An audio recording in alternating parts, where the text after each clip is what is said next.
podcast Memória do Futuro é uma viagem pela história do desporto de Guimarães. Uma viagem feita de memórias, locais, histórias e protagonistas. O meu nome é Andreia Barradas e hoje converso com João Sousa. João Sousa, muito obrigada por ter aceito o nosso convite para participar no Memória do Futuro. Não podíamos deixar de falar consigo, não só pela novidade que nos trouxe este ano, mas por todo o percurso que fez e porque é, sem dúvida, um dos atletas que mais se destacou em Guimarães e até a nível nacional na modalidade em concreto, que é o ténis, não é? Que hoje vamos falar. Eu se calhar gostava mesmo de começar por aí, porque acho que é interessante também percebermos um bocadinho o João. Esta forma como eu lhe apresentei é muito pesada. Como é que lida com esta forma? Porque, por exemplo, sempre que lê uma notícia, não é? Ou na imprensa, não é? Portanto, televisão, sempre que falam de si é um pouco desta forma, não é? O tenista português que mais alto chegou na sua carreira, o vimaranense que no desporto mais se destacou. O que é que isto faz sentir? É pesado demais? Já lida com normalidade? Porque, no fundo, é o resultado do seu trabalho, não é? Portanto, é inevitável, Sim. mas... Bom, antes de mais eu queria agradecer o convite para estar aqui presente hoje. Tomando um pouco a sua pergunta, faz parte um bocadinho da minha vida. Eu, ao longo dos anos, fui-me adaptando a esse registro, mas nunca, as pessoas que me conhecem, eu nunca liguei muito aos recordes, às coisas que eu ia atingindo. Simplesmente eu estava muito focado no meu trabalho, em ser tenista, a tentar ser melhor todos os dias, e a verdade é que o meu foco sempre foi máximo nesse sentido, e os resultados iam acontecendo com alguma naturalidade. Sim, claro. E a verdade é que eu nunca dei muita importância a isso. Hoje em dia, se calhar que estou um bocadinho já fora, recentemente, como sabem, retirei-me do ténis profissional, no Millennium Steel Open. E agora que estou um bocadinho afastado daquilo que era o meu habitat natural, sim que sinto que aquilo que eu atingi no ténis, em termos de resultados, foi algo grande e que obviamente me enche de orgulho. O facto de ter conseguido coisas que nunca tinha acontecido em Portugal e ter atingido resultados muito bons a nível mundial, obviamente é um orgulho para mim, e eu espero que possa inspirar outros atletas. Portanto, não tem que constranger de forma nenhuma, não é? Quando lê Sim. esse tipo de artigos ou na televisão, quando falam de si dessa forma. Antes, pelo contrário, enche-me de orgulho perceber que efetivamente consegui alcançar coisas que nunca tinham sido alcançadas, e obviamente... E vais ficar na memória do futuro. Sim, exatamente. Tal como o nome do programa. Não é algo que me preocupe também. Mas eu estou feliz consequência, pelo facto, não, mas é consequência do seu trabalho, sem dúvida. Eu acho que o mais importante é eu sentir-me bem comigo mesmo, e a verdade é que me sinto bem com ter dado tudo. Estou de consciência tranquila nesse sentido, de ter dado tudo aquilo que consegui dar para ser melhor tenista e conseguir fazer os grandes resultados. Foi isso que eu fiz durante muitos anos. Sim, claro que sim. Eu vou querer muito falar desse momento em que anuncias, portanto, a tua saída, bom, não a tua saída do ténis, porque de alguma forma vais-te manter ligado, mas pelo menos este final enquanto atleta profissional. Mas tenho aqui uma curiosidade antes disso, até porque falávamos, antes das câmaras desligarem, falámos bastante de Guimarães e do facto de seres de Guimarães, e como de facto também aqui ter sido o atleta que mais se destacou. Como é que surgiu a alcunha Conquistador?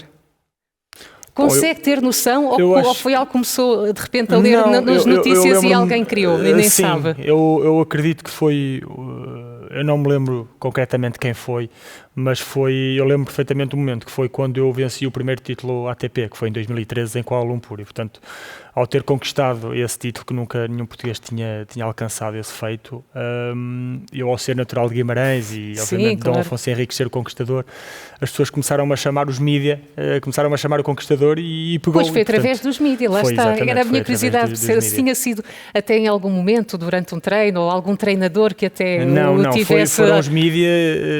Eu atreveria-me a dizer até que foi a Célia Lourenço, que era da bola, que hoje em dia está na Federação Portuguesa de Ténis a trabalhar, que me apelidou nesse sentido, e portanto já ficou e pronto, eu acho que fazia todo sentido, não é? Eu ser natural de Guimarães, ser vimaranense e Dom Afonso Henriques, acho que foi um... Sim, não, foi mesmo, como se diz, a cereja no topo do bolo. Nas imagens que pude ver daquele momento muito emotivo, quando decides anunciar o final da tua carreira enquanto atleta profissional, chega a uma parte mesmo que lhe falham as palavras e só consegue chorar.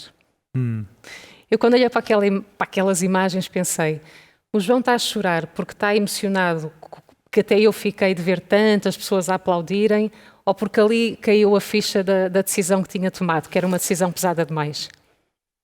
Boa pergunta, boa questão. É porque envolver-se às vezes emociona-nos, não é? Eu acho que foi não é? um misto, sim, eu acho que foi um misto, mas eu acho que eu me emociono ao ver as pessoas que sempre estiveram ao meu lado. A minha família, os meus amigos, o meu treinador, preparadores físicos, fisioterapeutas, ou seja, todas as pessoas que estiveram no dia-a-dia comigo, porque o ténis é um desporto muito exigente e requer muita maturidade mental e uma exigência psicológica muito grande, por todas as semanas de competição, toda a pressão que existe por trás do ténis, de tentar fazer resultados. Muito treino, claro. E portanto, a mim cai-me um bocadinho a ficha para ver aquelas pessoas que tiveram sempre por trás de mim, ou seja, trabalharam quase para mim, conjuntamente comigo, enfim. Algo que também termina para eles, não é? Não só para si. Perceber que é algo que para eles termina. Os meus amigos dizem, fogo, eu agora antigamente seguia todas as semanas ténis, onde é que estavas, mandar-te mensagens, não mandar, e hoje em dia de repente isso acabou. Eu fiz isso durante 15 anos e de repente isso acabou. Eu já não tenho que mandar mensagens a dizer, epá, estás bem, como é que estás, hoje, esta semana vai correr bem. Enfim, aquela interação comigo que eles faziam constantemente, todas as semanas. O seu dia-a-dia vai mudar muito, a verdade é essa, não é? Até as interações com essas pessoas, os temas vão ser outros. Exatamente, havia ali muitas pessoas que o dia-a-dia delas muda porque eu tomei uma decisão. E, portanto, é um bocadinho chocante perceber isso para mim e, obviamente, enfim, com toda a envolvência da minha família, que os meus pais fizeram um esforço gigante para eu poder ser profissional de ténis. Sim, então não foi para Barcelona, por exemplo? Sim, hoje em dia eu, por acaso, há dias falava com uma pessoa relativamente a isso, que é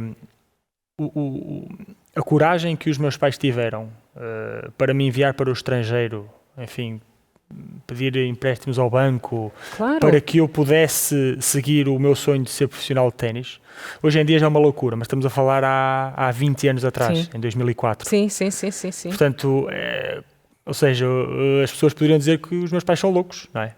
Mas a verdade é que é logo aos 12 anos que vence o seu primeiro torneio, não é? Estou certa? Exatamente, sim. Isso, Aqui em Portugal ainda, torneio, portanto, isto antes de ir para Barcelona, que é um tema interessante tocarmos, já que falou dos seus pais. O primeiro torneio importante que eu ganhei foi o Campeonato Nacional de Sub-12, ou seja, de iniciados na altura, em 2001, em que eu venço na final. O grande favorito ao título era o Gastão Elias, que é um ano mais novo do que eu. Toda a gente conhecia o Gastão, mas ninguém me conhecia a mim. E, portanto, eu na altura nem era conhecido como João Sousa, era conhecido como João Marinho. Portanto, as pessoas não me conheciam. E então, quando eu cheguei a Lisboa, os campeonatos nacionais ainda hoje em dia são efetuados em Lisboa, no Jamor, e eu venci com relativa facilidade. Aliás, ganhei o Gastão, se mal me recordo, 6-3, 6-3, ou uma coisa assim, na meia-final. E, portanto, fui realmente a surpresa do... Destacou-se logo, claro. Exatamente, destaquei-me... Jogava há pouco tempo, provavelmente treinava há pouco tempo. Sim, ainda. Eu comecei a jogar com 7 anos, o Gastão, por exemplo, começou a jogar com 4 anos, que é uma diferença muito grande, 3 anos de diferença. Mas sim, era aquela pessoa que ninguém conhecia, um miúdo que ninguém conhecia. E de repente ganho o Campeonato Nacional e começa toda a gente a conhecer quem é este miúdo, onde é que ele saiu. Portanto, aí começa realmente o meu percurso como profissional. E o que é que acontece no seu dia-a-dia, na sua vida? O que é que acontece a partir dessa vitória aos 12 anos? O que é que muda? Muda pouca coisa, porque eu a partir dos 12 anos eu treinava se calhar 3 ou 4 vezes por semana e aí já começo a treinar todos os dias a tentar perceber se efetivamente os resultados que eu tinha atingido faziam sentido ou não continuar a tentar ser jogador. E portanto aí já começo, juntamente com na altura o meu primeiro treinador, que era o Luís Miguel Coutinho, a começar a profissionalizar um bocadinho mais as coisas. Às vezes da parte de tarde, às vezes fazia bidiário, fazia de manhã quando não tinha escola e depois fazia da parte de tarde. Depois eu mudei no 5º, 6º, 7º ano, portanto estamos a falar 7º ano, são 13 anos, 14. Mudei para da parte da tarde para poder treinar de manhã mais tempo. E isto portanto, ainda no Clube de Ténis de Guimarães, antes do percurso na Maia. Comecei a adaptar os meus treinos um bocadinho a tentar ser profissional. E a compaginar sempre juntamente com os estudos. Com a escola, claro. Sim, até porque quase podia ter sido médico, não é? O João. Sim, essa era a ideia. Enfim, eu lembro na altura medicina, advocacia, enfim, eram profissões que as pessoas falavam muito porque eram profissões respeitadas. Segurança, não é? Exatamente, e ainda e por de cima o segurança. seu pai era juiz, O meu pai, sim, é procurador. É normal que também quisesse para o filho, provavelmente, uma profissão que transmitisse mais segurança. Exatamente. Foi a paixão do pai pelo ténis, porque também ele jogava de forma amadora, que o levou a apostar dessa forma no João? Sim, sem dúvida. Porque é difícil separar, não é?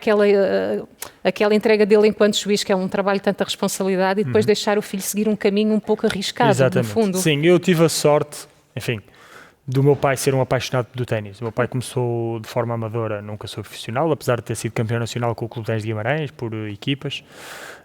Começou com 30 anos, completamente autodidata, nunca teve um treinador. E essa paixão que ele tinha pelo ténis transmitiu-me a mim, e foi aí que começou, enfim, o meu percurso como tenista. E obviamente ele, ao ser amante da modalidade, puxava muito por mim. Sim, para tentar jogar. Claro. E o bichinho começou aí, e obviamente depois eu fiz todo o percurso. Ver o filho fazer o que ele não pôde, porque se calhar portanto, mais cedo não se interessou, não quer dizer que não pudesse ter tido a mesma... E portanto eu acredito que ele, ao perceber que eu tinha algum jeito e que começava a ter resultados e que era algo que ele realmente gostava, que me, de certa maneira, deixou eu seguir esse caminho, não é? Tanto deixou que conseguiu... Com que idade foi viver para Barcelona? Eu fui com 15 anos. 15 anos, exatamente. 2004. Em que circunstâncias se dá essa mudança? E se calhar até é interessante para quem nos está a ouvir e não entende, qual a importância de poder treinar fora de Portugal? Que importância, não é? Que impacto teve isso para tudo aquilo que depois o João conseguiu conquistar? É simples. Eu com 15 anos, chegamos a uma altura em que o meu treinador, o Luís Miguel Coutinho, e eu e os meus pais percebemos que eu já não conseguia melhorar. Não tinha nem condições de treino, não tinha parceiros de treino, não havia conhecimento. Okay.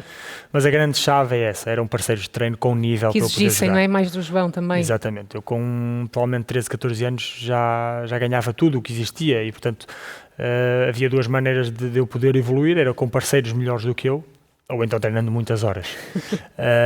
Mas as duas componentes são importantes. E, portanto, eu em Portugal, infelizmente, nós não achámos que existiam condições para ser profissionais, ao contrário de hoje em dia, e, portanto, optamos por ir para Barcelona. E foi essa decisão que nós tomamos de eu ir para Barcelona, na altura para a Federação Catalã, onde estava lá o Rui Machado. Enfim, já tinha havido alguns portugueses que já tinham tomado esse caminho, muitos deles nunca tinham atingido ser profissionais, mas outros sim, como é o caso do Rui. E portanto foi essa a aposta de ir para Barcelona. Integrou o núcleo de uma outra família, por exemplo, que também deve ter sido um desafio muito grande. Foi mais tarde, é verdade, foi mais tarde. Deve ter tido um impacto muito grande até na construção, não é, do seu caráter, por 15 anos era muito novo, de facto. Sim. Ao princípio foi tudo muito difícil para mim. Eu lembro-me que havia muitas noites em que eu sentia-me sozinho, porque foi toda uma nova vida, uma nova língua, nem era o castelhano, era o catalão, que é uma mistura muito estranha é uma mais língua do que o muito idioma diferente. Está ali presente, exatamente. É verdade. E eu nem era consciente disso, não é? E só quando cheguei lá e percebi que não tinha amigos, a minha família estava longe. Portanto, foi uma adaptação constante durante vários meses a uma nova realidade. E isso para uma criança de 15 anos é óbvio que é exigente, mas isso também me deu uma bagagem gigante para aquilo que eu sou hoje e me formou como pessoa.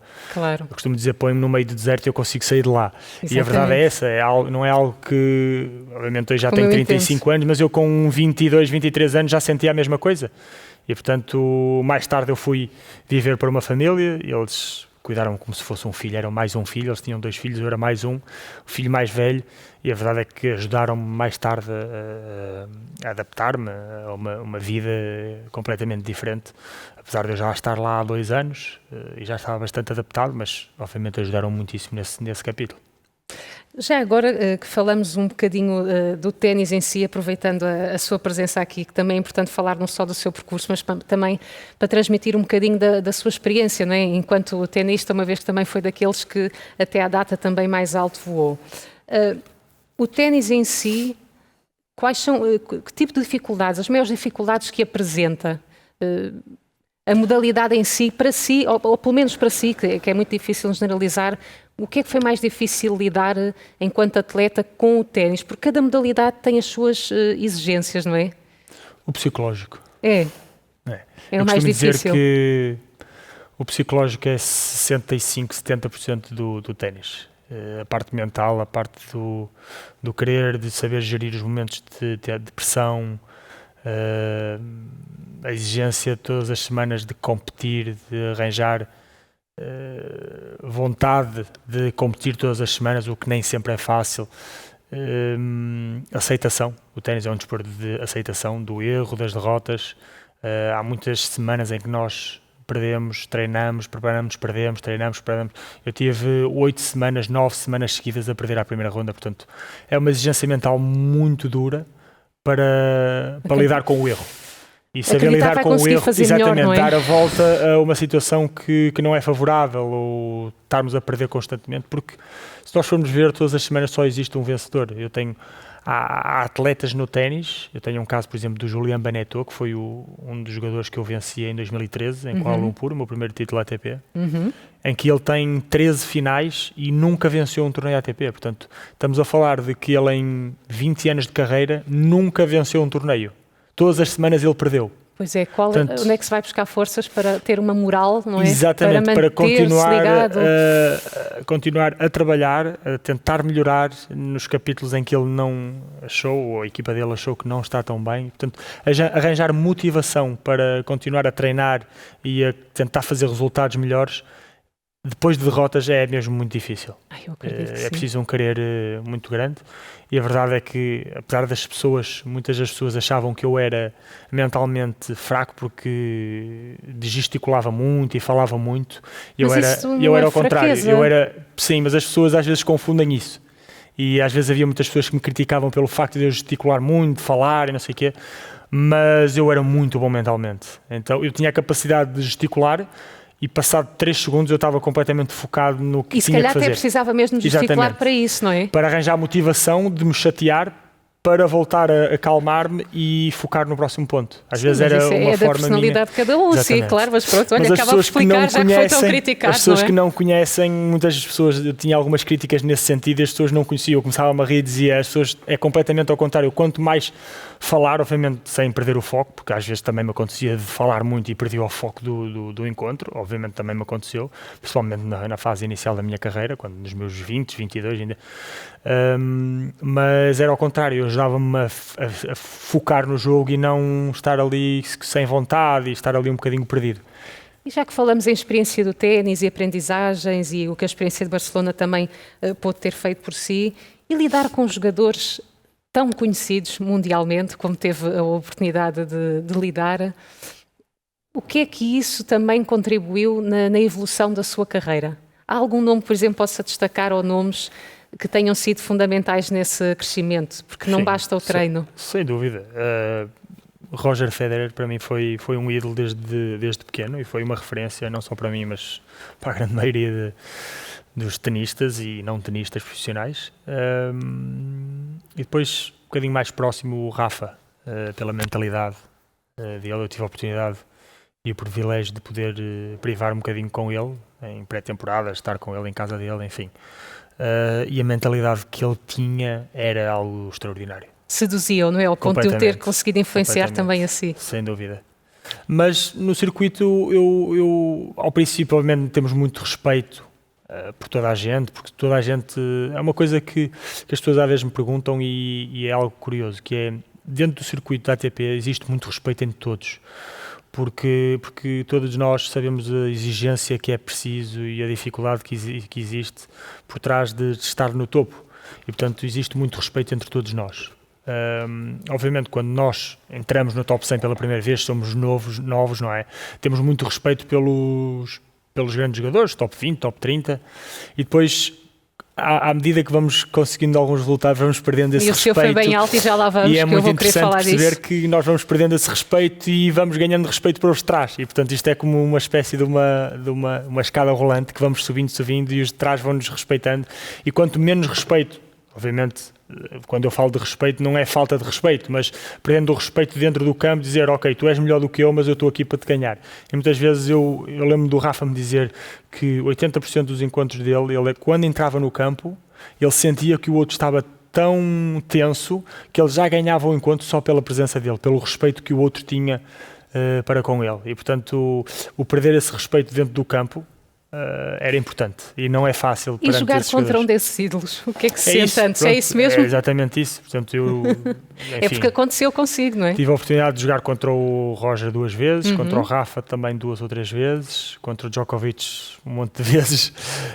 E, muitas, portanto, muito e o tempo Murray em também, campo, que ainda por cima. é um jogador que as pessoas às vezes esquecem, mas que o Murray foi um grandíssimo jogador, apesar de hoje em dia, enfim, não estar tão bom. Também tem uma anca de metal, mas o Murray foi um grandíssimo jogador, com vários grandes slams e ouros olímpicos, que eu joguei contra ele e eu acho que sou o meu maior carrasco. Acho que perdi umas 8 ou 9 vezes. Sério?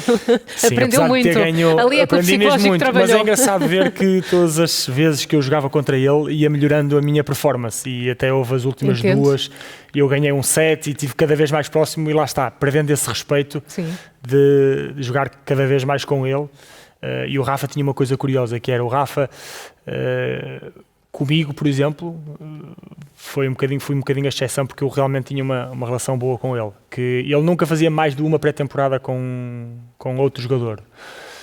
Por causa disso, porque os jogadores, se começassem a treinar muito com ele, para não comprometer, começavam a perceber como é que lhe ganhava, começavam a perder o respeito, quando já falamos sobre isso, perder o respeito dentro do campo. Sim, aqui ficou explicado o que é este respeito que estamos a abordar. E portanto o Rafa nunca fazia isso, e eu tive a oportunidade de fazer 2 ou 3 vezes pré-temporada com ele, mas porque, enfim, era diferente, porque tínhamos também treinadores em comum, mas a verdade é que ele nunca treinava muito com um jogador. Nunca fazia isso. Claro, eu entendo.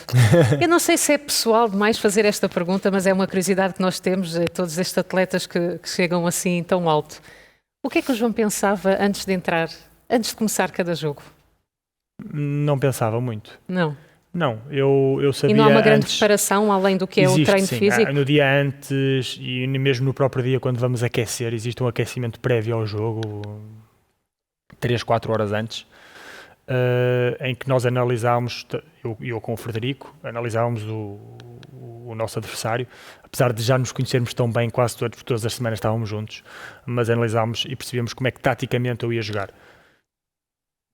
E depois antes do jogo, eu gostava de estar tranquilo e muito focado, tentar motivar-me ao máximo para entrar já com agressividade física, ou seja, tentar impor o meu jogo, exatamente. Então tentava estar tranquilo, não falar muito, não me desconectar muito, mas não pensava muito. Eu tentava centrar nas minhas rotinas e focar no jogo, era isso. Eu acho que o fundamental era estar tranquilo e focar nas minhas rotinas. Claro. E já que estamos a falar tanto em jogo, chega o momento que eu agora tenho mesmo que falar disto. Parece que vai ler o jornal, não é? Como começámos a início da nossa conversa, mas tenho que dizer.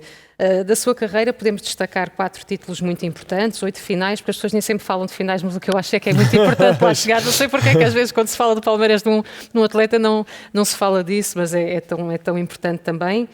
Número 8 do ranking, isto é em 2016, certo? 28, desculpe, número 28, sim, tem aqui. Em 2016 está certo, não é? Sim, 28.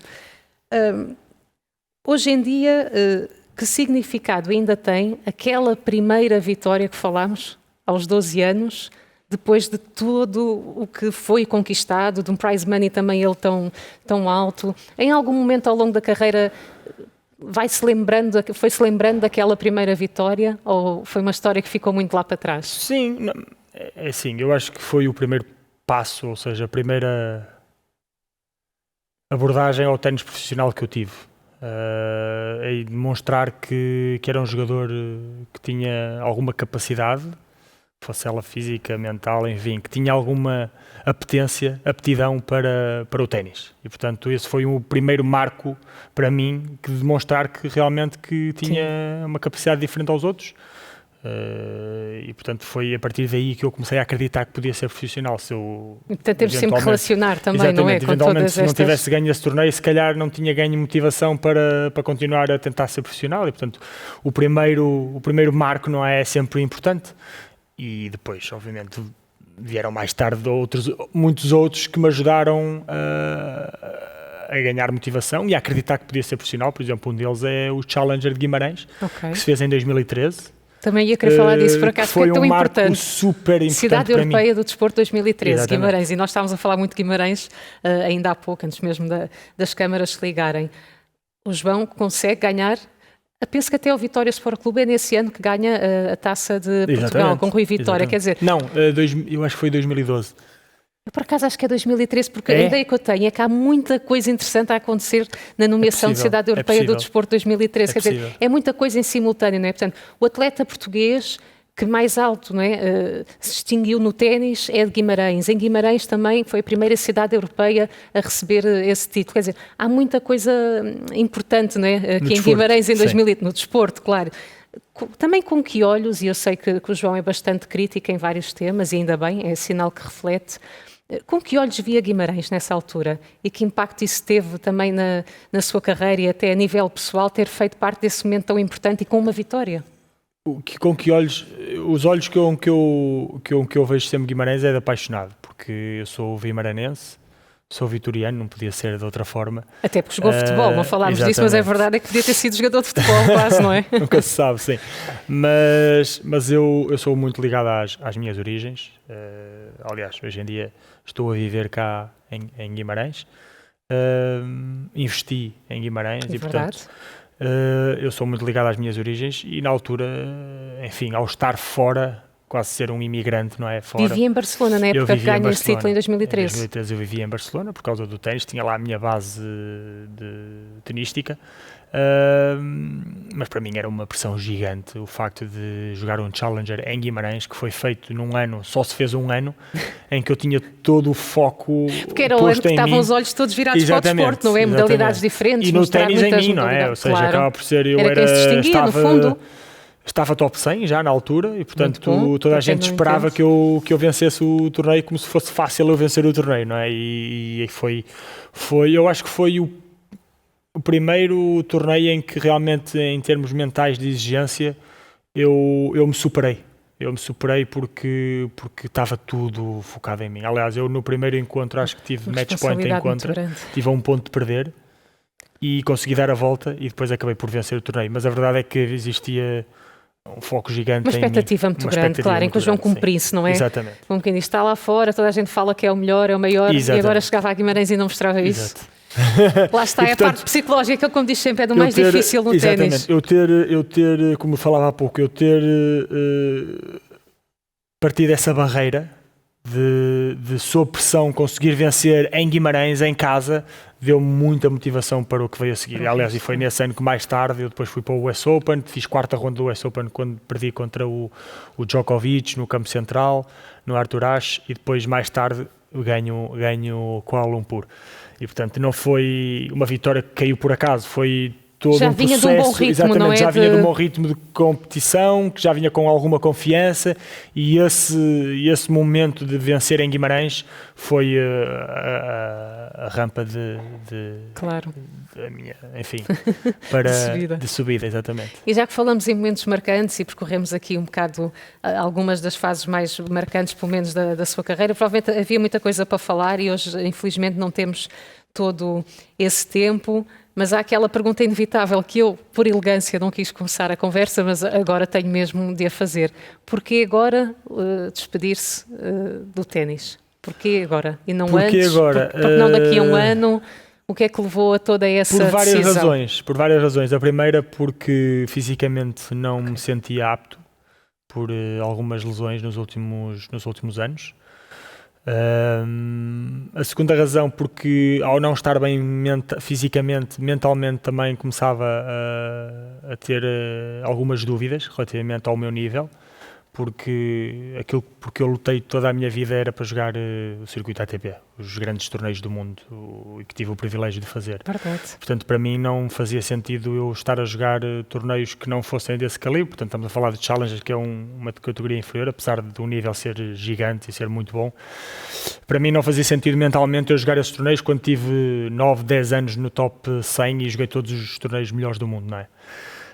E depois, por terceiro, por motivação, porque em termos de motivação, realmente ao não estar tão bem fisicamente, sentir que não conseguia jogar a um nível alto, que era aquilo que eu sempre me exigi, não tinha motivação para continuar e, portanto, optei por, obviamente, depois de muito tempo a pensar sobre isso, optei por tomar esta decisão, estando ainda a um nível aceitável. Sim, e por isso está bem com ela. Exatamente. Li numa frase sua, no momento em que anuncia essa decisão.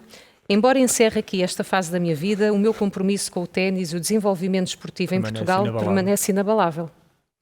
Permanece o desejo de tentar fazer crescer o ténis em Portugal, é um dos meus maiores desejos.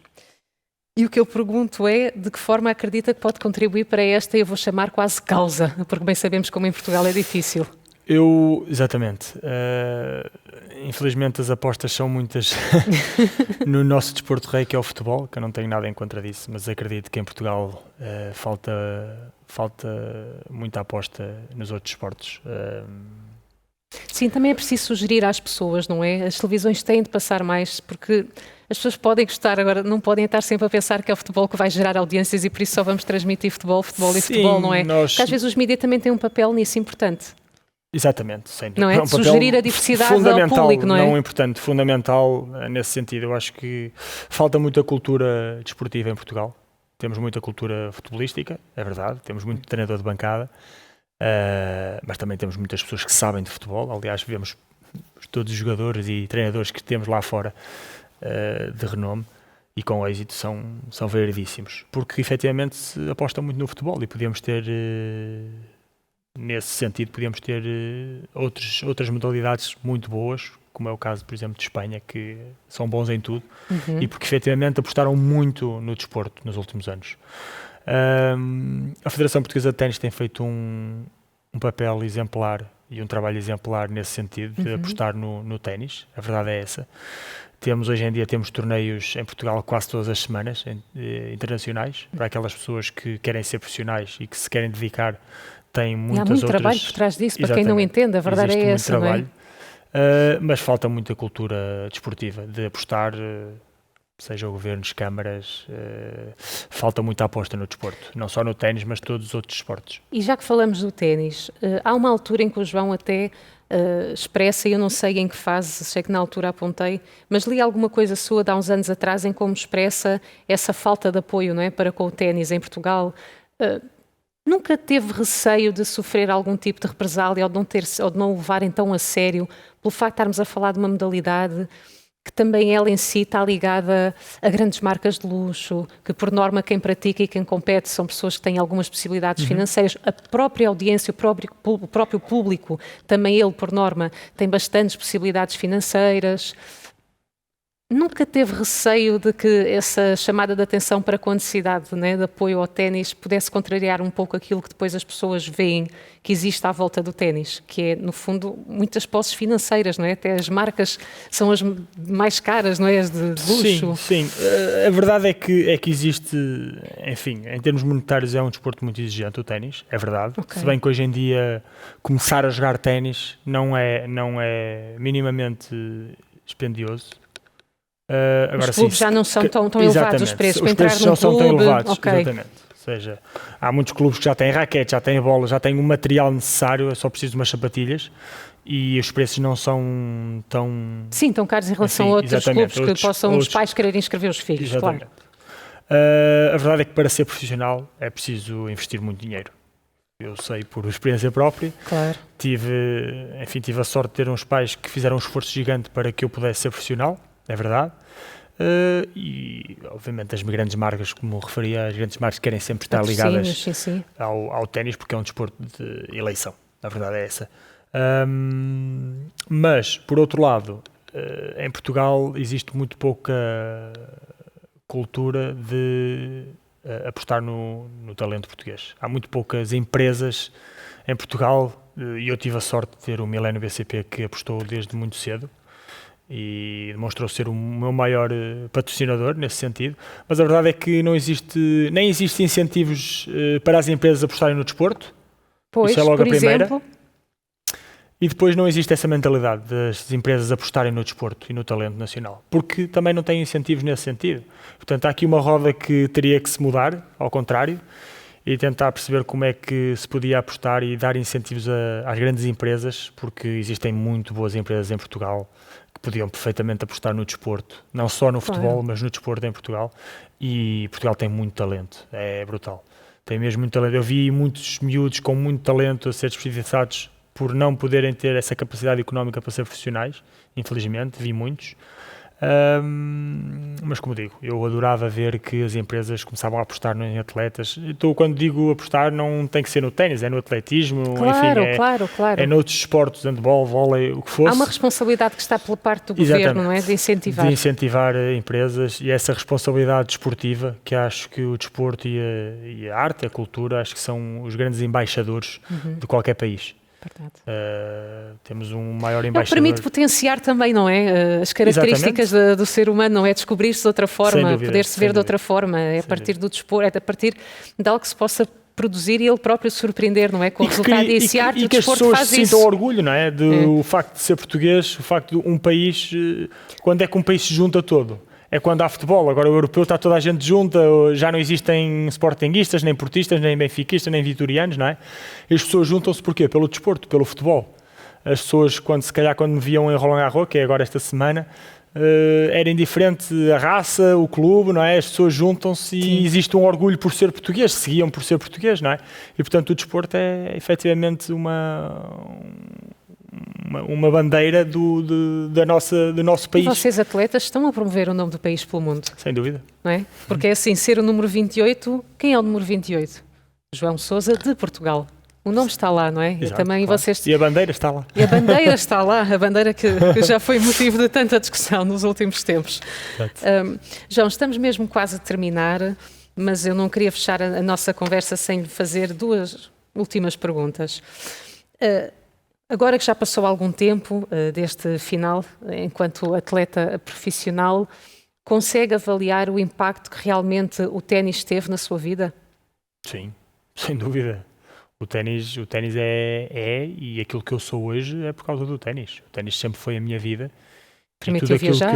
Exatamente, tudo aquilo que eu tenho, todas as vivências que eu tive, toda a experiência que tenho hoje em dia, foi devido ao ténis. Sem dúvida eu não seria o que sou hoje se não tivesse sido o ténis. Toda a minha experiência, todas as viagens que eu tive, enfim, todos os sítios onde eu estive e todas as experiências que eu tive, não é? Outras culturas. Que enriquece, que abre a mente, não é? Que permite depois também ser mais crítico e refletir. Exatamente, sem dúvida. Ver novas realidades, enfim. Às vezes eu esqueço-me um pouco essa experiência que eu tive durante tantos anos, porque para mim é natural, não é? Mas eu às vezes falo com pessoas que se calhar nunca viajaram para além de Espanha ou nunca foram aos Estados Unidos. No outro dia estava a falar com um amigo que nunca tinha Estados Unidos e eu comecei a pensar, poça, já lá teve que ir tantas vezes. Já lá tive que ir tantas vezes, mas a verdade é que lá está, às vezes é fácil... Mas era a sua realidade? Nós vermos a nossa realidade e não perceber a realidade do outro, não é? E portanto eu acabo por dizer, realmente ele nunca viu o que é um arranha-céus lá em Nova Iorque, nunca viu isto, não é? E portanto é curioso ir percebendo que a minha vivência, aquilo que eu vivi realmente é fora do comum. É fora do comum, sem dúvida, ia fazer uma coisa que gostava. E já agora, por curiosidade, e o facto de gostar de viajar ajudava muito neste ritmo tão exigente de um atleta de se deslocar? Alguns voos são tão longos. Sim, mas eu não gostava de viajar, eu gostava de competir. E então a viajar... Então era difícil para si. Mas não, eu não... Ok, vamos pôr isto de maneira diferente. Eu não gostava de viajar, mas também não detestava viajar. Eu viajava porque sim, porque tinha que ser.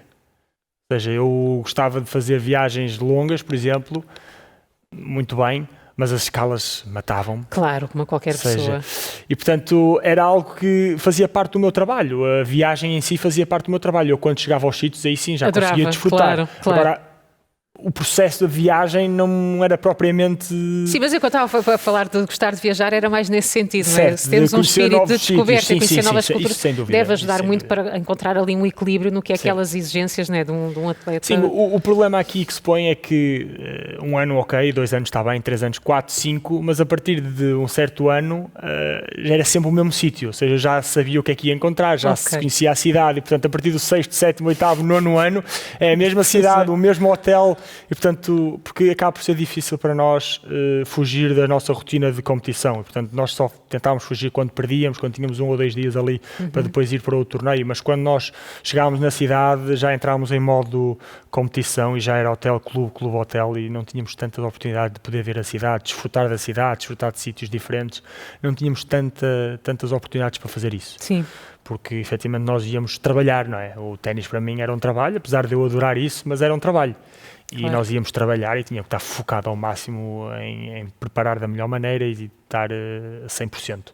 Sim, claro. E às vezes não tínhamos essa oportunidade de poder visitar e desfrutar da cidade, não é? E Espanha sempre foi a sua base, eu penso que por muitos anos, não é? Sim, desde que para lá foi com 15 anos.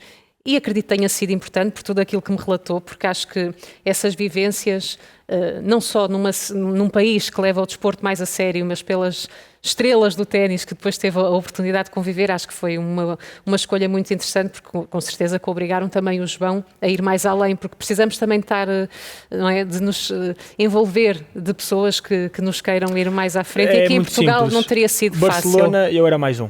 Claro. Era mais um. Ou seja, eu olhava para o lado, tinha um top 20, tinha um top 30, enfim, era mais um, não era nenhuma estrela, nem era tratado dessa maneira em Portugal. Mas era importante estar ao lado dessas pessoas. Porque aquele fazia, enfim, vou pôr um nome que se me deu muito bem, Pablo Carreño, que foi top 10, estava a 25, 26 e eu queria ser 25, 26, porque eu treinava com ele todos os dias e a minha exigência tinha que ser como ele. E portanto, ele exigia-me a mim, eu exigia a ele, e portanto era aqui uma rivalidade saudável, não é? Porque até éramos amigos, foi uma fase mas a verdade é que ele era passar. um exemplo, como outros tantos, não é? Mas que eu queria ser como ele, porque treino como ele, tenho as mesmas capacidades, porque é que eu não vou ser como ele? E portanto, era mais um.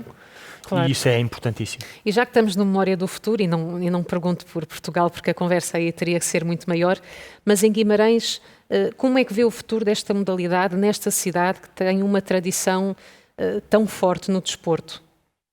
O ténis. Guimarães tem uma tradição muito forte no desporto, não é? Acho que nós distinguimos exatamente por isso. E o ténis, pois, e era aí que eu queria chegar. O ténis, como é que vê o futuro dessa modalidade em Guimarães, agora em 2024? Que é o ano em que estamos. Como é que podemos... Consegue prever que futura modalidade pode ter? Nós temos tido, Guimarães tem tido resultados em termos de jogadores, não é? Temos as Irmãs Jorge, que por exemplo, a nível feminino a Francisca, claro. É. Portanto, temos vários jogadores que saíram das escolas do Clube Ténis de Guimarães, e nesse sentido temos feito um bom trabalho. Obviamente nós temos que ir adaptando aos novos tempos, temos que ir evoluindo, e eu acredito que as pessoas responsáveis pelo desporto na cidade de Guimarães sejam conscientes disso, e acredito que vão fazer um trabalho nesse sentido. Para já eu não tenho nenhum projeto nesse sentido, porque também não fui aliciado com nenhum, mas eu gostaria obviamente de ver o ténis. Mas a verdade é que agora a sua base é em Guimarães, não é? Falávamos que foi muito importante ter a base em Barcelona, mas agora é cá que está a viver. Já sim. Pronto. E nesse sentido pergunto, Guimarães, o que significa para si? Para alguém que esteve tão longe e agora voltou? Consegue dizer em palavras? Guimarães é a minha vida neste momento, não é? É uma cidade que eu sempre tive e estou apaixonado. É uma cidade que me viu crescer até aos 15 anos e, portanto, é uma cidade que eu adoro, e sempre que tenho a oportunidade de estar cá, apesar de também viajar bastante, não estou na competição, mas continuo a viajar bastante. Mas é uma cidade que, enfim, que me deu muitas coisas. Sim. E é a minhas origens, e portanto eu sou muito ligado à cidade de Guimarães. Sim, não por acaso, sendo um homem do mundo, não é, que andou a competir por tantos sítios, acabou por vir para Guimarães para voltar, não é? Muito obrigada, João, obrigada por ter aceito o nosso convite. Obrigado.